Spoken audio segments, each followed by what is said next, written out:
Everyone, welcome to गाइडमेंट। मैं हूं विशु आनंद। तो हम लोग इससे पहले देख रहे थे क्लास 10th के कुछ चैप्टर्स हम लोगों ने देखा। उससे पहले हम लोग ने देखा था क्लास 9th के भी कुछ चैप्टर। तो आज हम लोग इस नए लेक्चर में स्टार्ट करेंगे क्लास 9th का चैप्टर 4, जिसका नाम है स्ट्रक्चर ऑफ एटम। तो इस चैप्टर को स्टार्ट करने से पहले थोड़े पिछले चैप्टर में चलते हैं हम लोग कि हम लोग अभी तक क्लास 9th में क्या क्या पढ़े हैं। सबसे पहले हम लोगों ने क्लास 9th में पढ़ा मैटर के बारे में कि मैटर क्या होता है। ठीक है, मैटर के बारे में पढ़ने के बाद हम लोगों ने देखा कि क्या मैटर प्योर है कि नहीं है। ठीक है, उसके बाद हम लोगों ने पढ़ा कि मैटर जो होता है ये दो चीजें बने, या सारा मैटर होता है या तो एटम्स एंड मॉलिक्यूल्स।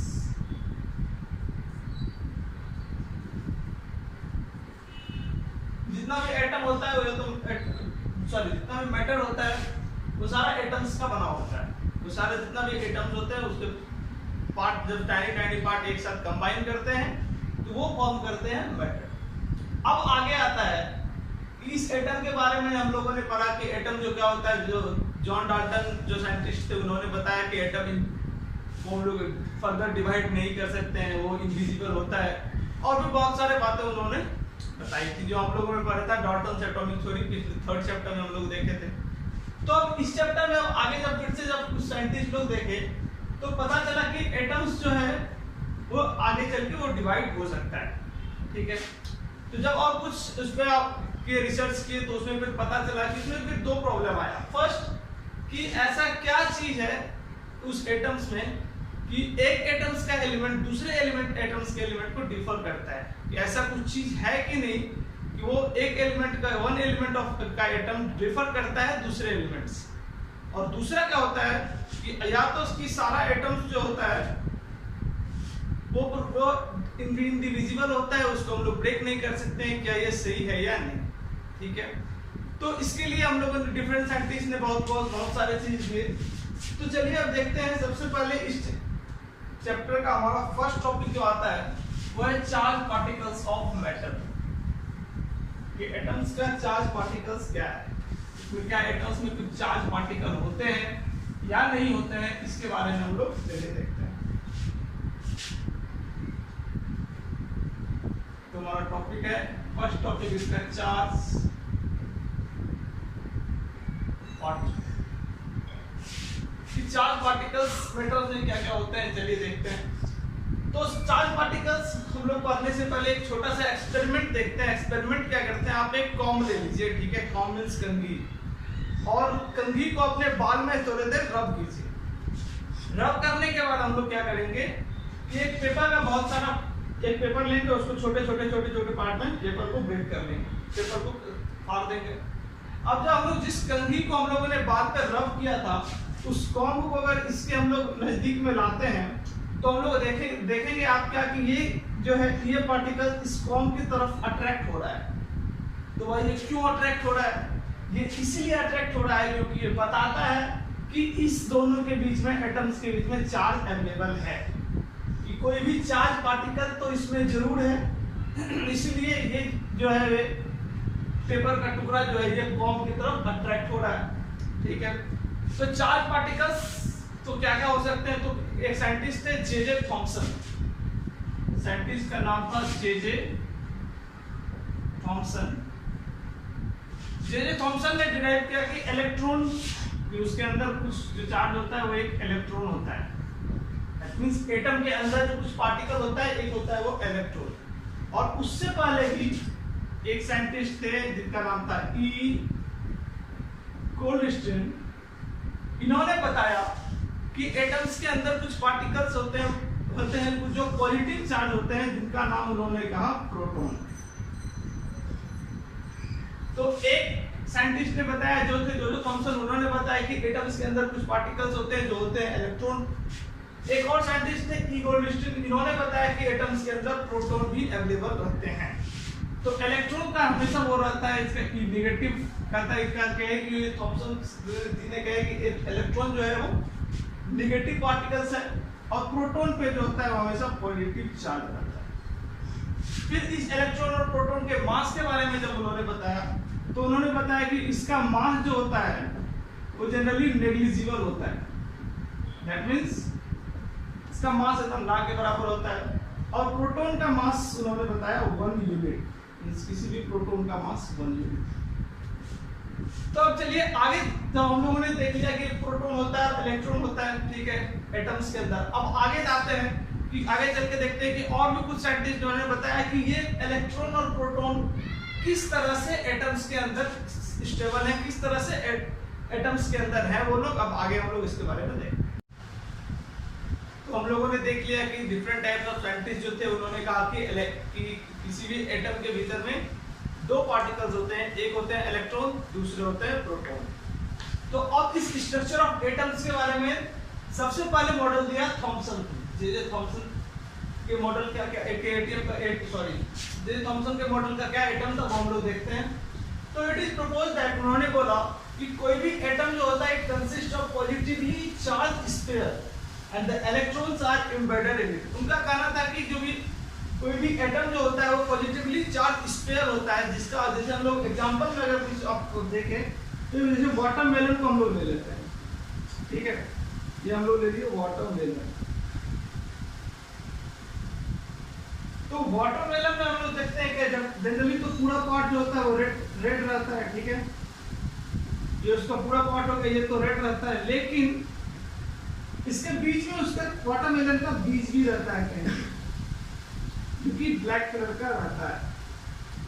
तो जे थॉमसन का कहना था कि एटम्स का जो होता है वो जनरली कंसिस्ट करता है positively charge sphere and electrons are embedded in it.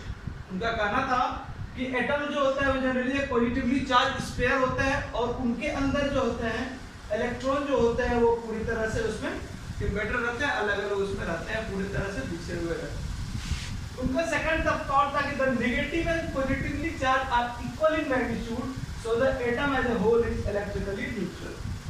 तो उनका कहना था कि इसके अंदर जितना भी पॉजिटिवली चार्ज है, दैट मींस जो भी प्रोटॉन है वो तो पॉजिटिवली चार्ज रहेगा, प्रोटॉन, और ये जो ब्लैक ब्लैक पार्टिकल्स, उनका कहना था कि ये इलेक्ट्रॉन्स हो सकते हैं और इलेक्ट्रॉन जो होता है वो नेगेटिवली चार्ज होता है, और जब आपस में ये दोनों कंबाइन करेंगे, जब आपस में इलेक्ट्रॉन और प्रोटॉन कंबाइन करते हैं तो वो इलेक्ट्रिकली न्यूट्रल हो जाता है। तो जे थॉमसन का क्या था स्टेटमेंट? तो फर्स्ट स्टेटमेंट उनका था कि an atom consists of positively charged sphere and the electrons are embedded in it। तो फिर से हम लोग देखते हैं, उन्होंने कहा था कि एटम्स जो होते हैं वो पॉजिटिवली चार्ज स्फीयर की तरह होते हैं और इलेक्ट्रॉन्स उनके अंदर एम्बेडेड रहता है। और उन्होंने कहा था the negative and positively charge are equal in magnitude, that means ये प्रोटॉन हो गए और जो पॉजिटिवली चार्ज हो गया और इलेक्ट्रॉन हो गया नेगेटिव चार्ज। तो उन्होंने कहा कि negative positively charge and negative charge both are equal in magnitude so the atom as a whole is electrically neutral. ये पॉजिटिव चार्ज और ये नेगेटिव चार्ज दोनों का मैग्नीट्यूड जो होता है वो इक्वल रहते हैं, इसलिए जब दो आपस में कंबाइन करते हैं तो एटम जो है इलेक्ट्रिकली न्यूट्रल हो जाता है। लेकिन जब थॉमसन का एक मॉडल आया तो इसमें बहुत ही सारे ड्रॉबैक निकले, तो इसके बाद फिर फर्दर दूसरे साइंटिस्ट ने फिर से एक्सप्लेन किया, चलिए वो आगे देखते हैं। थॉमसन के मॉडल के बाद हम लोग आगे देखते हैं Rutherford model of the atom. तो अर्नेस्ट रदरफोर्ड जो एक साइंटिस्ट थे, उन्होंने भी फर्दर जब जे थॉमसन का स्टेटमेंट आया, जब जे थॉमसन का एक्सपेरिमेंट आया, उसके बाद अर्नेस्ट रदरफोर्ड ने अपना एक्सपेरिमेंट किया और उन्होंने जो एक्सपेरिमेंट किया था वो एक अल्फा पार्टिकल को पास करवाया था थिन गोल्ड फॉइल से, थिन गोल्ड फॉइल। तो रदरफोर्ड मॉडल का चलिए देखते हैं कि किस तरह से इन्होंने एक्सपेरिमेंट किया था। तो ये जो हम लोग इसको हम लोग मान सकते हैं थिन गोल्ड फॉइल।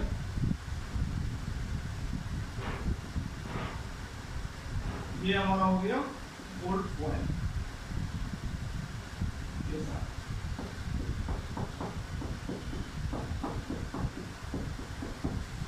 ये गोल्ड फॉइल हो गया। तो रदरफोर्ड ने क्या किया, उन्होंने इस पे जो है पास करवाया अल्फा पार्टिकल्स। तो अल्फा पार्टिकल को जब इससे पास कराया तो उन्होंने देखा कि कुछ पार्टिकल जो थे तो ये तो डायरेक्ट इसमें आ रहे थे और ये डायरेक्ट इधर से निकल गए। ठीक, कुछ पार्टिकल्स आए फिर से, तो उन्होंने फिर से कुछ और पार्टिकल्स को दिया तो वो भी इधर से आया और डायरेक्ट स्कैटर निकल गया। फिर उन्होंने देखा कि और जो कुछ और, फिर जब ये दोनों ने देखा कि दो पार्टिकल्स को दिया, दोनों उधर से सामने से पास हो गया, तो उन्होंने फिर से क्या किया कि कुछ और पार्टिकल्स को इधर से देखा। जब कुछ पार्टिकल्स को देखा तो उन्होंने देखा कुछ पार्टिकल जो हल्का सा उधर से डिफ्लेक्ट हो जा रहा है, वो अपने पाथ से कुछ ना कुछ उसमें क्या हो रहा है, डेविएशन आ जा रहा है। उन्होंने फिर से कुछ अल्फा पार्टिकल भेजा, उन्होंने देखा कि फिर से आगे जाके कहीं पर टकरा के वो स्कैटर कर जा रहा है, ठीक है। और उन्होंने इस एक्सपेरिमेंट में ये भी देखा कि हर एक 10,000 लगभग 10,000 जब अल्फा पार्टिकल रे दिए तो उसमें एक ऐसा रे भी आता था जो कि जिस पाथ पे से गया और वो उसी पाथ पे से फिर से इसका रिटर्न हो जाता था। तो उन्होंने अल्फा पार्टिकल में क्या क्या देखा, सबसे पहले देखा कि उन्होंने कुछ पार्टिकल्स को जब इस पे स्कैटर किया, और ये गोल्ड फॉइल पे, ये हमारा जो है ये हमारा है गोल्ड फॉइल। गोल्ड फॉइल एक बहुत ही पतला सा थिन होता है। तो उन्होंने देखा कि जब कुछ अल्फा पार्टिकल्स को इस गोल्ड फॉइल पे स्कैटर किया तो कुछ जो था पार्टिकल्स डायरेक्ट पास हो गए, और कुछ पार्टिकल्स ऐसा भी आया जो जब उसमें गया तो और टकरा के वो कुछ एंगल से स्कैटर हो रहा था। लेकिन उन्होंने ये भी देखा कि हर एक 10,000 लगभग 10,000 एटम जो अल्फा पार्टिकल्स, उसमें कुछ एक ऐसा पार्टिकल्स भी था कि जो जहां से निकला तो सही, लेकिन वहां पे जाके जो स्कैटर हुआ वो वापस उसी पाथ पे स्कैटर हो गया, वो जिस पाथ पे से वो गया। ये अगर इस पाथ से गया तो वापस वो इसी पाथ पे आगे आ गया, इस पाथ पे स्कैटर हो गया। तो हम लोगों ने देखा कि रदरफोर्ड मॉडल का जो था वो अल्फा पार्टिकल से गोल्ड फॉइल से उन्होंने कैसे एक्सपेरिमेंट किया। तो हम लोगों ने देखा कि रदरफोर्ड के एक्सपेरिमेंट मॉडल का एक्सपेरिमेंट हम लोगों ने अभी जस्ट देखा कि गोल्ड फॉइल एक्सपेरिमेंट कैसे हुआ। तो अब उस एक्सपेरिमेंट से रदरफोर्ड का कुछ कंक्लूजन निकला, तो चलिए देखते हैं क्या कंक्लूजन है। फर्स्ट कंक्लूजन था कि most of the space inside the atom is empty because most of the alpha particle passes through the gold foil। तो रदरफोर्ड का कहना था कि एटम्स के अंदर बहुत सारे स्पेस जो है वो खाली रहते हैं। क्यों खाली है? क्योंकि उनका जो अल्फा पार्टिकल का एक्सपेरिमेंट था उसमें उन्होंने देखा कि अल्फा पार्टिकल जब गोल्ड फॉइल पे उन्होंने स्कैटर किया तो कुछ बहुत सारे पार्टिकल ऐसे थे जो without getting reflected direct pass कर जाते थे। हम लोगों ने जस्ट एक्सपेरिमेंट में देखा। दूसरा उनका कंक्लूजन था, उनका कहना था कि very few particles were deflected from there path indicating that the positively charge occupy very little space. जब हम लोगों ने अभी जस्ट देखा कि कुछ ऐसे पार्टिकल्स भी थे जो बहुत ही कम डिफ्लेक्शन के साथ वो अपने पाथ को चेंज कर रहे थे। तो इससे उनको क्या पता चला, that the positively charge occupy little space, कि पॉजिटिव चार्ज जो होते हैं वो बहुत ही छोटा सा जगह में ऑक्यूपाई करते हैं, और उसी के कारण जो अल्फा पार्टिकल्स था वो स्कैटर कर रहे थे कुछ डेफिनेट एंगल के साथ। तीसरा था, उन्होंने देखा, अब हम लोगों ने जस्ट देखा कि a very small fraction of alpha particle were deflected by 180 degree. कुछ ऐसा पार्टिकल जब था जो 180 डिग्री से डिफ्लेक्ट कर रहा था, दैट मींस जिस पाथ से वो गया और उसी पाथ पे वो फिर से वापस आ जा रहा था। It indicate that all the positive charge and the mass of the gold atom were concentrated in a very small volume। तो जो पार्टिकल्स जो जा रहा था वो उसी अपने पाथ से स्कैटर होकर वापस आ रहा था। ये इंडिकेट करता है क्या इंडिकेट करता है कि mass of the gold atom and the positively charged were concentrated in a very little volume। इस डाटा के बाद उन्होंने जब एक्सपेरिमेंट देखा तो उन्होंने देखा कि रेडियस ऑफ न्यूक्लियस जो था, radius of nucleus is equals to 10 to the power 5 times radius of atom, 5 times radius of atom। इस एक्सपेरिमेंट में उन्होंने ये भी देखा कि न्यूक्लियस का जो रेडियस है, दैट मींस उस एटम्स के अंदर से कोई एक न्यूक्लियस है जिसका radius 10 to the power 5 times the radius of atom। उस एटम का 10 to the power 5 times वो न्यूक्लियस का रेडियस होता है। तो उसके बाद रदरफोर्ड ने फिर से मॉडल दिया उसी एक्सपेरिमेंट के थ्रू, उसका नाम था nuclear model of the atom. तो चलिए अब देखते हैं रदरफोर्ड का nuclear model of the atom क्या था। उनका फर्स्ट स्टेटमेंट है कि there is a positively charge centre in an atom that is called nucleus. Means कोई भी अगर ये एटम है तो इसके अंदर एक पॉजिटिवली चार्ज सेंटर है और इस सेंटर को हम लोग कहते हैं nucleus. Nearly all the mass reside in the nucleus. तो रदरफोर्ड का कहना था कि किसी भी एटम में एक पॉजिटिवली चार्ज न्यूक्लियस है और इसी न्यूक्लियस में सारा मास रहता है एटम्स का। ठीक, उनका फिर से दूसरा स्टेटमेंट था कि the electron revolve around the nucleus in a well defined orbit. इस न्यूक्लियस के अंदर जो इलेक्ट्रॉन है वो रिवॉल्व कर रहे हैं, जो इलेक्ट्रॉन है वो इसके अंदर रिवॉल्व कर रहा है, मतलब घूम रहा है। रदरफोर्ड का न्यूक्लियर मॉडल का दूसरा स्टेटमेंट था कि जो इलेक्ट्रॉन जो है वो इस न्यूक्लियस के अंदर इस पॉजिटिवली चार्ज सेंटर के चारों तरफ जो है वो इलेक्ट्रॉन रिवॉल्व करते रहता है। तीसरा था कि size of nucleus is very small as compare to atom. अभी जस्ट इससे पहले हम लोगों ने बताया कि न्यूक्लियस का साइज जो होता है वो 10 टू द पावर 5 टाइम्स होता है साइज ऑफ द एटम। तो न्यूक्लियस का साइज जो है, न्यूक्लियस का साइज ये हमारा न्यूक्लियस हो गया। इस न्यूक्लियस का साइज जो है वो एटम्स के साइज कंपेयर में बहुत ही छोटा रहता है।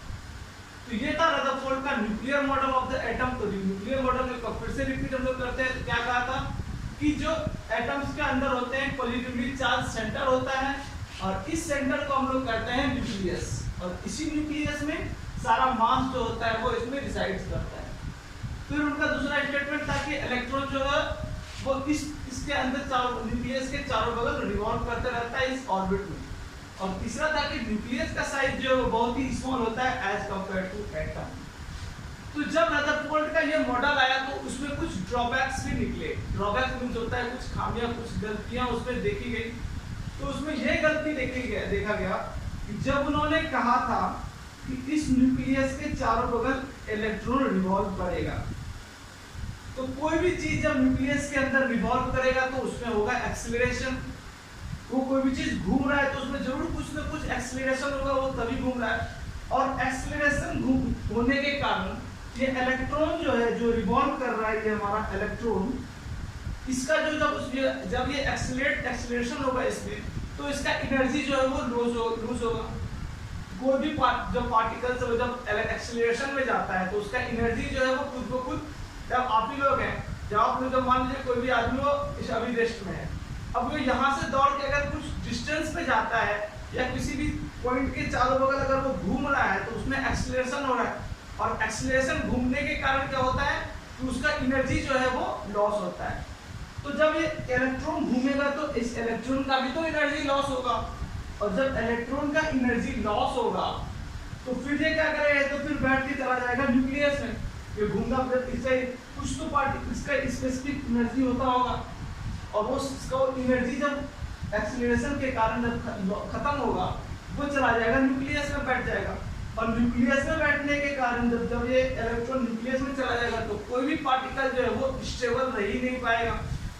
और तो ये था उनका ड्रॉबैक। तो ड्रॉबैक क्या था कि इलेक्ट्रॉन जो इसके अंदर रिवॉल्व कर रहा है, रिवॉल्व करने के कारण उसमें क्या होगा, इसका जो होगा अपना वो लॉस कर देगा अपना एनर्जी लॉस के कारण वो चला जाएगा न्यूक्लियस में बैठ जाएगा और उसके कारण क्या होगा कि कोई भी जो है वो एटम स्टेबल हो ही नहीं पाएगा। तो रदरफोर्ड के मॉडल का जो ड्रॉबैक्स था उस ड्रॉबैक को क्लियर किया कौन, बोर्स। नील बोर ने अपना मॉडल दिया एटम का, क्योंकि रदरफोर्ड के मॉडल में क्या हो गया था, कुछ ड्रॉबैक्स आ गया। तो इनका स्टेटमेंट फर्स्ट था कि only certain special orbit known as discrete orbit of electron are allowed inside the atom। Means इनका स्टेटमेंट था कि एटम्स के अंदर कुछ स्पेशल ऑर्बिट ही अलाउड हैं। एटम्स के अंदर कुछ स्पेशल सर्टेन ऑर्बिट जिसको हम लोग कहते हैं discrete orbit of electron. Electron जो है कुछ सर्टेन अपने वो ऑर्बिट, सारा इलेक्ट्रॉन जो अपने एक परफेक्ट उनका फिक्स ऑर्बिट होता है वो उसी ऑर्बिट में अलाउड करते हैं, इनसाइड में उसी ऑर्बिट में रहते हैं। दूसरा था कि व्हाइल रिवॉल्विंग इन डिस्क्रीट ऑर्बिट में जब एटम रिवॉल्व करता है the electron do not radiate energy. Electron जो है वो एनर्जी को रेडिएट नहीं करता है। तो नील बोर्स का जो उनका था एक्सपेरिमेंट, उनका कहना था कि ये हो गया हमारा न्यूक्लियस, ये हो गया न्यूक्लियस। इसके बाद ये फर्स्ट ऑर्बिट, ये सेकंड ऑर्बिट, ये थर्ड ऑर्बिट, ये फोर्थ ऑर्बिट। उनका कहना था कि सारा जो एटम इलेक्ट्रॉन होता है वो एक फिक्स ऑर्बिट में रहता है। तो ये ऑर्बिट जो आता है, इस ऑर्बिट को कहते हैं के सेल, इसका नाम हो गया के सेल। यहाँ पे हमारा n का वैल्यू जो हो जाएगा वो होगा 1। सेकेंड सेल, तो फर्स्ट सेल हो गया k, सेकेंड सेल हो जाएगा क्या l, l सेल, n का वैल्यू 2। फिर आता है ये हमारा फर्स्ट सेल हो गया, ये हो गया सेकेंड सेल। अब आता है ये, इसको कहेंगे क्या है थर्ड सेल, ये हो गया KL, ये हो जाएगा M सेल, यहाँ पे n का वैल्यू 3। और ये आ जाएगा आउटर मोस्ट फोर्थ सेल, ये हो जाएगा n सेल, और इसमें n का वैल्यू हो जाएगा। तो बोर्स ने अपना मॉडल जो दिया, उन्होंने इस मॉडल में कहा कि ये न्यूक्लियस है और इसके चारों बगल जो है वो एक फिक्स ऑर्बिट है। इलेक्ट्रॉन का जो है वो एक डिस्क्रीट ऑर्बिट है इलेक्ट्रॉन का, जो कि जो इलेक्ट्रॉन इसमें अलाउड है तो वो इस ऑर्बिट के बाहर वो रिवॉल्व करने नहीं जाएगा। अगर एलिमेंट इस इलेक्ट्रॉन इस सेल तक है तो वो जब भी रिवॉल्व करेगा तो वो अपने इसी सेल में रिवॉल्व करेगा, सेल के बाहर नहीं जाएगा। और इसके बाहर नहीं जाने के कारण वो क्या करेगा, डिस्क्रीट ऑर्बिट में अगर रहेगा तो रेडिएट एनर्जी जो है वो अपना रेडिएट नहीं करेगा। तो रदरफोर्ड के मॉडल का जो था उसका ड्रॉबैक था, यही ड्रॉबैक था कि इलेक्ट्रॉन जो है वो रेडिएट करने के कारण वो अपना एनर्जी जो है वो लूज करेगा। लेकिन नील बोर ने कहा अपने मॉडल में कि जो सारा इलेक्ट्रॉन होगा वो एक अपने फिक्स ऑर्बिट में अगर जब रिवॉल्व करेगा, इसका फिक्स जो हर एक इलेक्ट्रॉन का तो भी फिक्स ऑर्बिट होगा, और जब इलेक्ट्रॉन उसी ऑर्बिट में रिवॉल्व करेगा वो अपना एनर्जी जो है वो रेडिएट नहीं करेगा। तो हम लोगों ने देख लिया 3 model of atom. First Thompson model of atom, second देखा हम लोगों ने रदरफोर्ड मॉडल ऑफ एटम, और थर्ड देखा हम लोगों ने फोर्थ मॉडल ऑफ एटम। तो इस चैप्टर को आज यहीं पे स्टॉप करते हैं। इस चैप्टर का नेक्स्ट पार्ट आपको अगले सीरीज में हम लोग अब देखेंगे। अगर आपको वीडियो में कहीं भी कोई प्रॉब्लम है तो आप प्लीज डू कमेंट कर सकते हैं, and please do like, share and subscribe.